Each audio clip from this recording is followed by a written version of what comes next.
Welcome back students. Jeet academy में आप सबका स्वागत है। जैसे पिछले दो वीडियो में हम लोगों ने वर्कशीट 1 और 2 चैप्टर कंप्लीट किया था। आज हम शुरू करेंगे वर्कशीट 3 से। तो वर्कशीट 3 का क्या फंडामेंटल है, पहले कॉन्सेप्ट को समझते हैं।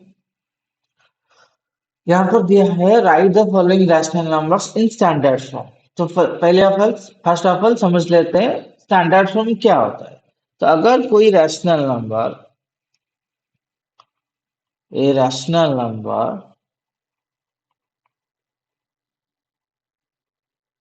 said to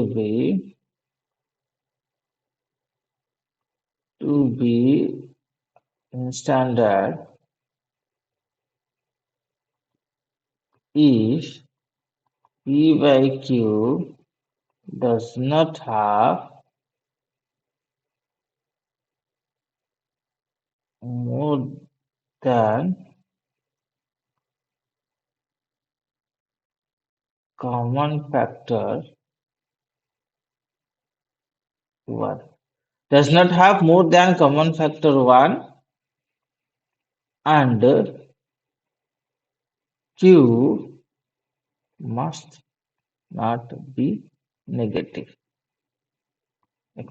इसका मतलब है रैशनल नंबर स्टैंडर्ड फॉर्म में तभी कहलाया जाएगा जब पी बाई क्यू मतलब न्यूमरेटर डिनोमिनेटर दोनों का does not have more than common factor 1 से ज्यादा कॉमन फैक्टर नहीं होगा। नो मोर देन, देखो more than common factor as 1, no more than नहीं, नो अदर देन भी होगा। Does not have common factor other than 1, तो यहां पर ये भी लिख सकते हैं does not have common factor other than 1। ठीक है, does not have common factor other than 1 कहना भी सही होगा। तो इसका मतलब ये है कोई भी नंबर हो जिसका कॉमन फैक्टर एक ही होगा, एक के अलावा और कोई नहीं होगा, और डिनोमिनेटर जो है वो नेगेटिव नहीं होगा, तब जाके हम इसको कहेंगे ये नंबर स्टैंडर्ड फॉर्म में है। पहले नंबर देख लेते हैं। तो मतलब जब तक कोई भी नंबर का कॉमन फैक्टर या फिर एचसीएफ 1 नहीं आ जाता तब तक हम उसको डिवाइड करते रहेंगे, और दूसरी बार हम क्यू को नेगेटिव रहने नहीं देंगे, मतलब डिनोमिनेटर को नेगेटिव रहने नहीं देंगे। तो इसी हिसाब से जो पहला क्वेश्चन है वो दिया है 33/77। तो हमको पहले देखना पड़ेगा क्या ये किसी टेबल में है और डिविजिबल हो रहा है। दोनों न्यूमरेटर डिनोमिनेटर किसी टेबल में डिविजिबल हो रहे हैं, डेफिनेटली ये 11 में डिविजिबल हो रहे हैं। 77 डिवाइड बाई 11, तो 11 3 जाए, 11 7 जाए, तो आंसर आया 3/7। अब ध्यान से देखो 3 और 7 दोनों किसी टेबल में डिवाइड नहीं हो सकते 1 के अलावा, तो now it is in standard form.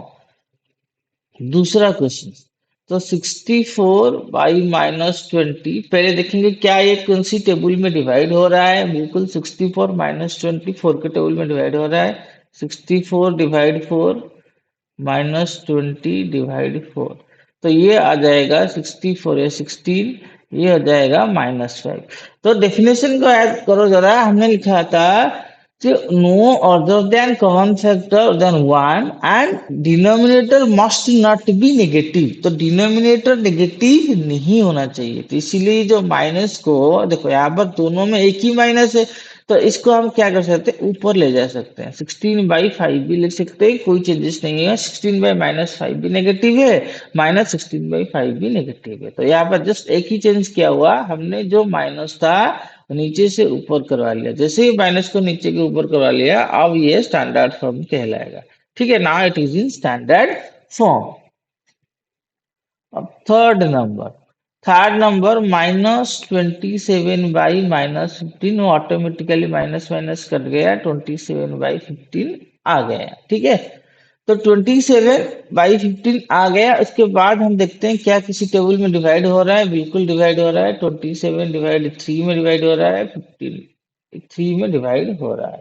ठीक है, तो ये 3 9 जा और 3 5 जा, 9/5 और किसी टेबल में ये डिवाइड नहीं होगा। नाउ ये स्टैंडर्ड फॉर्म में आ गया। तो पहला, दूसरा, तीसरा हमने कर लिया, अब बचा चौथा। ठीक है, तो -27 में -15 को स्टैंडर्ड फॉर्म में लिखेंगे तो आंसर आएगा 9/5। अब आते हैं -105 IV वाला, -105/98 ये कौन सी टेबल में है, जरा देखते हैं। क्या दोनों किसी कॉमन टेबल में है, डिवाइड हो रहा है? -105/98 किसी टेबल में, कॉमन टेबल में है? देख लेते हैं, क्या 3 टेबल में है, या 4 टेबल में है, या 5 टेबल में है। देखो देखो, ये 5+1 6 3 टेबल में है, बट 9+8 17 ये 3 टेबल में नहीं है। कैसे चेक किया जाता है? ऐसे ना, जो डिविजिबिलिटी रूल है उसको याद करना है। 5+1 6 है, माइनस का फिलहाल भूल जाओ, तो 6 ये 3 टेबल में है, बट 98 3 टेबल में नहीं है। उसके बाद 5 टेबल में ये 105 है, बट 98 नहीं है। 6 टेबल में नहीं जाएगा। 7 में, क्या ये 7 में डिविजिबल है? हाँ, 7 में ये डिविजिबल हो रहा है। तो अगर -105 डिविजिबल बाई 7 में करेंगे, 98/7 करेंगे, तो ये हो जाएगा -15, ये हो जाएगा 14। तो आंसर हुआ -15/14। अगर -15/14 और किसी टेबल में नहीं जाएगा, और ऊपर न्यूमरेटर नेगेटिव है, कोई बात नहीं है, तो ये स्टैंडर्ड फॉर्म में आ गया। अब चलते हैं अगला क्वेश्चन की तरफ। अगला क्वेश्चन दिया है, find x such that the rational number in each of the following pairs become equivalent हो जाएगा। तो एक्स का वैल्यू क्या लिखेंगे तो इक्विवेलेंट हो जाएगा। हमको डायरेक्टली पता है -5 × 2 10 है, तो 9 × 2 18 हो जाएगा। डायरेक्टली लिख सकते हैं, ये एक्स का वैल्यू है 18। तो ठीक है, 9 का वैल्यू 18 नहीं, -18 होगा। कैसे होगा, प्रोसेस के साथ करेंगे तो 9/5 = x/10। इसको क्रॉस मल्टीप्लाई कर सकते हैं हम लोग। -5 × x = 9 × 10, तो x हो जाएगा 9 × 10 डिवाइडेड बाई -5। तो 5 1 जो तो माइनस रहेगा, 2 जा 18/-1 = -18। तो आंसर हुआ x का वैल्यू -18।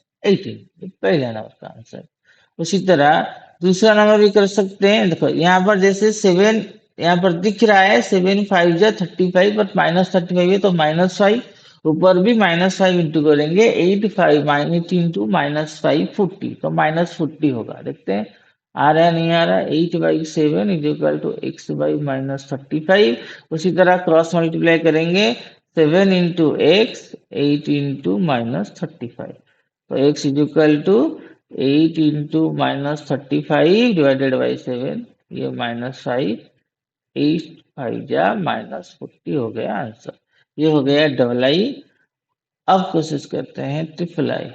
ट्रिपल आई भी देखो, ट्रिपल आई यहाँ पर हो रहा है 36, ये बाई 2, एक 2 बाई कुछ नहीं मतलब 1। यहाँ पर भी 36 था, ये एक से कुछ नहीं है मतलब 2/1। तो यहाँ पर क्लियरली देख रहा है, ये ऊपर 30 नीचे क्या है लिखने पे 2 हो जाएगा। सिंपल से यहाँ पर पता चल रहा है 18 2 जा 36, क्लियरली पता चल रहा है हमको एक्स का वैल्यू 18 होगा।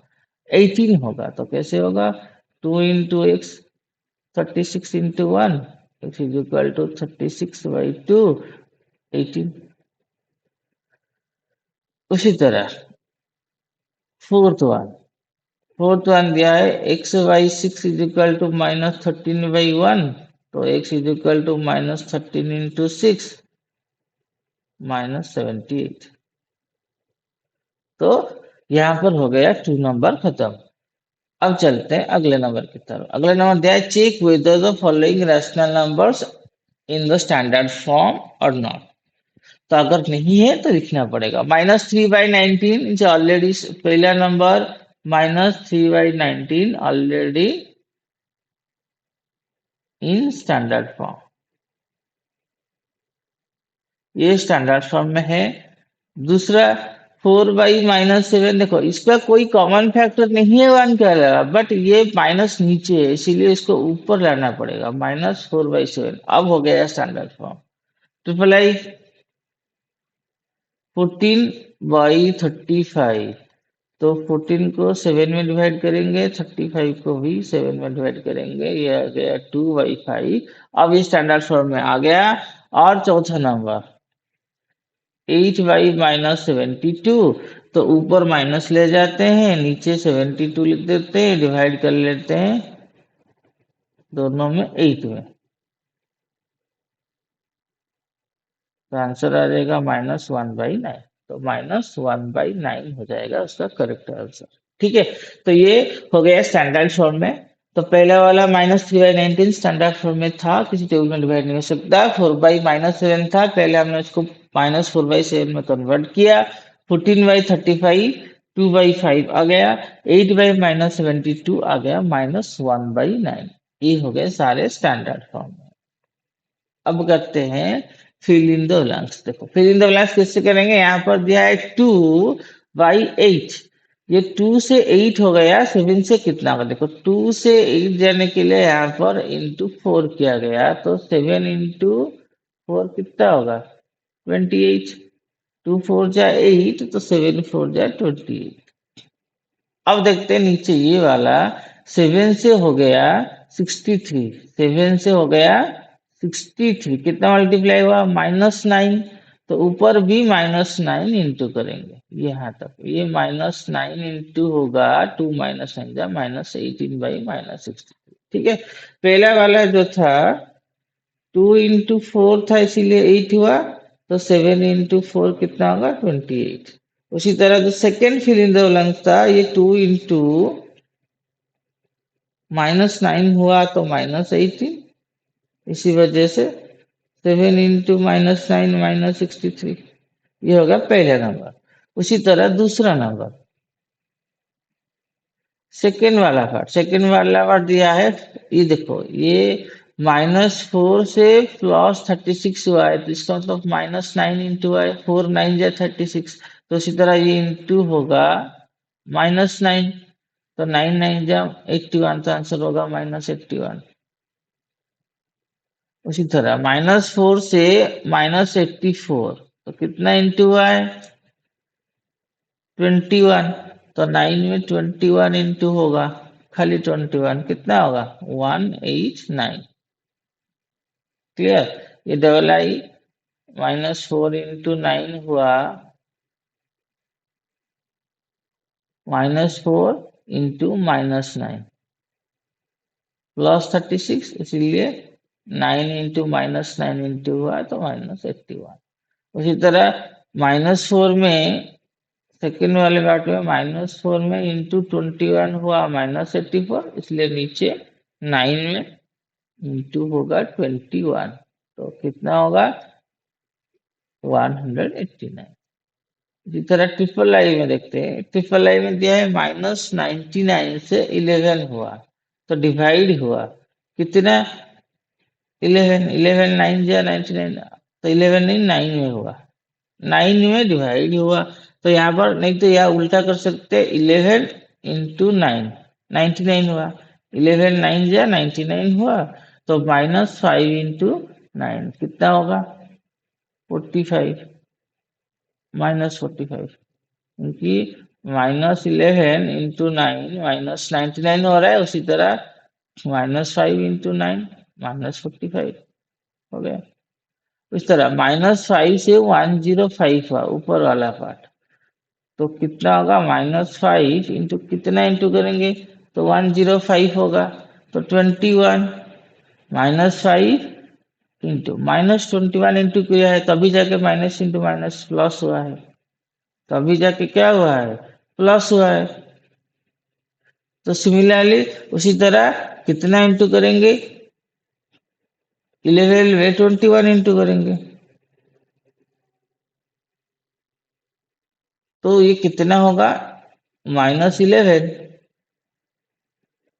इंटू -21, तो माइनस इंटू माइनस प्लस हो जाएगा, -11 इंटू -21 होगा 231, तो यहाँ पर आंसर होगा 231। तो ये 4 नंबर हो गया यहाँ पर कंप्लीट। तो चारों के चारों नंबर हो गया, पहला नंबर हमने कर लिया, दूसरा भी हो गया, तीसरा भी हो गया, चौथा भी गया। अब हम कर लेते हैं वर्कशीट 4, जो दिया है absolute value the rational numbers. जो फॉलोइंग रैशनल नंबर है उसका एब्सोल्यूट वैल्यू हमको निकालना है। तो एब्सोल्यूट वैल्यू का मतलब क्या है? What does absolute value means? देखो, एब्सोल्यूट वैल्यू उसको कार्डिनलिटी भी कहा जाता है। जब भी एब्सोल्यूट वैल्यू कहा जाता है ऐसे सिंबल भी दिया जाता है। इसका काम है convert negative to positive only. तो एब्सोल्यूट वैल्यू का मतलब है जो भी नेगेटिव नंबर है उसको पॉजिटिव को चेंज करने के लिए कहा जाता है एब्सोल्यूट वैल्यू। मतलब एब्सोल्यूट ऐसे लिख सकते हैं, absolute value of -1/5 is equal to 1/5। तो absolute value of -1/5 is equal to 1, ऐसे भी लिख सकते हैं। नहीं तो -1/5 दो बार लगा दिया, इसका मतलब absolute value is equal to 1/5। ये है मतलब एब्सोल्यूट वैल्यू का काम है नेगेटिव को पॉजिटिव में कन्वर्ट करना। यहाँ पर कुछ कॉमन गलतियां होते हैं, बात कर लेते हैं क्या कॉमन मिस्टेक्स बच्चे करते हैं। तो देखते हैं। कॉमन मिस्टेक ये होता है बच्चे डायरेक्टली लिख देते हैं, जब भी आंसर लिखते हैं 1/-5 इज इक्वल टू 1/5। ये गलत है, ऐसे नहीं लिखा। ये गलत लिखने का तरीका है, बचपन से आदत आ गया है, लेकिन अभी ऐसा नहीं करना। आइदर -1/5 का whole mod is equal to 1/5 लिखना है, नहीं तो पूरे लिख देना absolute value. Absolute value of -1/5 is equal to 1/5। ये दोनों तरीका सही है, लेकिन ये वाला तरीका गलत है, ऐसे नहीं लिखना है। ठीक है, तो ये डिपेंड करता है तुम लोगों पर क्या करें। या तो एब्सोल्यूट वैल्यू पूरे वर्ड्स लिखो, नहीं तो -1/5 इस तरह का एक बार दे दो इज इक्वल टू 1/5। क्लियर? तो अभी भी हमने बताया कि एब्सोल्यूट वैल्यू का काम है ओनली नेगेटिव टू पॉजिटिव में कन्वर्ट करना है। तो इसका मतलब 7/9 का एब्सोल्यूट वैल्यू कितना होगा? वही 7/9। और 0/-4 तो जीरो है, उसका एब्सोल्यूट वैल्यू जीरो होगा। फिर -3/-2 पहले से माइनस माइनस पॉजिटिव हो गया है, तो उसका भी एब्सोल्यूट वैल्यू 3/2 होगा। क्लियर? अब कह रहा है compare the absolute values of the rational number in the following. Compare करना है कौन सा वाला बड़ा है कौन सा वाला छोटा है। टू नंबर का पहला वाला। देखो, 3/-7 का एब्सोल्यूट वैल्यू 3/7 होगा, और 3/-3/7 का एब्सोल्यूट वैल्यू होगा 3/7 होगा। तो वो दोनों क्या होंगे? 3/7 इज इक्वल टू 3/7 है, वो दोनों एक साथ इक्वल है। कंपेयर करेंगे दोनों इक्वल में पाए जाएंगे। दूसरा नंबर, अगर -5/7 का एब्सोल्यूट वैल्यू निकालना है तो 5/7 होगा, और 4/3 का एब्सोल्यूट वैल्यू भी 4/3 होगा। अब बात कर लेते हैं 5/7 और 4/3 में कौन सा बड़ा है। देखो यहाँ पर कैसे पता लगाना है, इन दोनों को क्रॉस मल्टीप्लाई कर लेना है। 5 × 3 हो रहा है 15, 7 × 4 हो रहा है 28। तो 5×3 = 15, 7×4 = 28 में 28 बड़ा है, इसीलिए जो 4/3 है वो ग्रेटर देन होगा 5/7 से। ठीक है, ऐसे क्रॉस मल्टीप्लाई करके पता लग जाता है कौन बड़ा है कौन छोटा है। ये 7×4 = 28 हुआ, इसीलिए 4/3 बड़ा हुआ। 5×3 = 15, और पहले यहाँ पर डिसाइड किया जाता है न्यूमरेटर के हिसाब से। तो 5/7 छोटा है, 4/3 बड़ा है। और यहाँ पर क्लियर कट दिख रहा है, यहाँ पर कोई कंपैरिजन करने की जरूरत नहीं है। -4/5 का एब्सोल्यूट वैल्यू होगा 4/5, और 3 का एब्सोल्यूट वैल्यू होगा -3 का एब्सोल्यूट वैल्यू 3 होगा। यहाँ पर कंपेयर करना बड़ा आसान है, क्योंकि ये फ्रैक्शन में है, ये होल नंबर है, इसीलिए 3 ही बड़ा नंबर है। देन 3 नंबर दिया है, find all the rational number whose absolute value is 2/5। तो किसका एब्सोल्यूट वैल्यू 2/5 हो सकता है? एक तो आंसर होगा 2/5, दूसरा है -2/5, तीसरा -2/-5। इन तीनों का एब्सोल्यूट वैल्यू 2/5 हो सकता है। इसी तरह सेकंड में तो जीरो, जीरो का एब्सोल्यूट वैल्यू जीरो, इसका कोई ऑप्शन नहीं है। थर्ड का, थर्ड वाला का सेम है, -3/4, -3/-4 और 3/4। इन तीनों का एब्सोल्यूट वैल्यू 3/4 ही आएगा। तो -3/4, -3/-4, 3/4, इन तीनों का एब्सोल्यूट वैल्यू 3/4 आएगा। इसी तरह 2/5 -2/5 -2/-5 इन तीनों का रास्ता मतलब एब्सोल्यूट वैल्यू 2/5 ही आएगा। ठीक है, तो 2/5 -2/5 -2/-5 इन तीनों का एब्सोल्यूट वैल्यू 2/5 आएगा। ठीक है, आज की वीडियो में इतना ही। आज हम लोग यहीं पे खत्म करेंगे। अगर वीडियो अच्छा लगा वीडियो को लाइक करना, कमेंट करना और चैनल को सब्सक्राइब कर लेना। जितने ज्यादा हो सके वीडियो को शेयर कर देना। ठीक है, जितना ज्यादा वीडियो फैलेगा मेरा मोटिवेट ऐसे ही मिलता रहेगा। बाकी सबका जैसे तुम लोगों को मिला बाकी दूसरों को भी मदद मिल जाएगा। और इसी तरह मेरे साथ बने रहिए। जल्दी मिलेंगे अगले वीडियो में। तब तक के लिए गुड बाय, थैंक यू। और चैनल को जरूर सब्सक्राइब करते जाना। ठीक है।